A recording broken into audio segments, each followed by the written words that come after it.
I didn't invent the Blitz, but I reinvented the Blitz while I was reinventing myself as a fighter.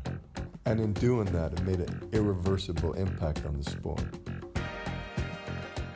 I'm Kevin Brewerton, a.k.a. the Jedi.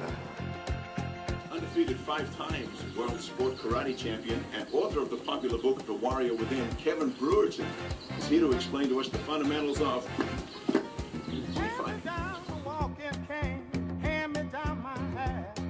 Most martial artists are trained in classical martial arts, like myself.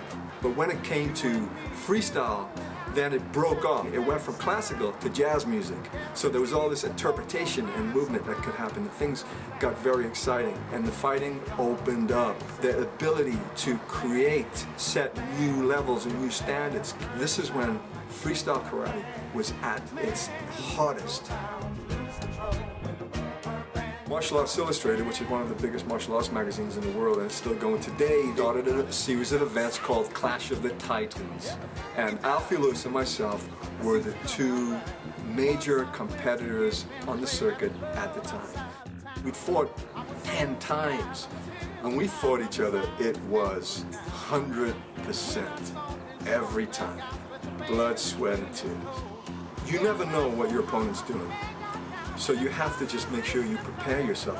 We quickly learn our strengths, our weaknesses, and he will know about me as much as I know about him. So it's kind of like a chess game. Part of being able to be successful as a competitor is to always keep your opponent thinking. Just blitz. The blitz technique totally reinvented the sport. The traditional fighter, well, they could be very sharp and very fast, absolutely. They were at a disadvantage technically. Once you implement a blitz with traditional movement, you had to adapt. When I was training at the Thomas & Becket and prepping for fights and everything, somehow I find myself in the Tate Gallery. I'd always wind up at the Tate Gallery in London, and I'd walk around in my sweats, and I'd walk through the galleries, and I'd find my way looking at some of the great artworks. And I didn't understand it then. But that goes and you continue with your career as a fighter. And then years later, something tells me to pick up a brush. And I start painting. I kind of took it from the boxing canvas to the art canvas, which is the same, really. There's no different. Because it's about self-expression. They say that painting a painting is not about painting pictures, it's about painting who you are. It's about putting onto the canvas your essence. And that's what I did as a fighter. I tried to put everything all on the mat, in the ring. What painting is about, it's solidified. It's right there. Just like the fights that I've had in my career.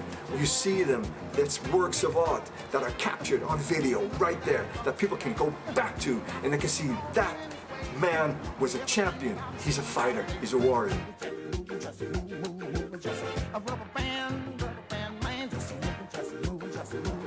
We all want to be remembered. We want to leave this planet and we want to say, what am I going to be remembered by?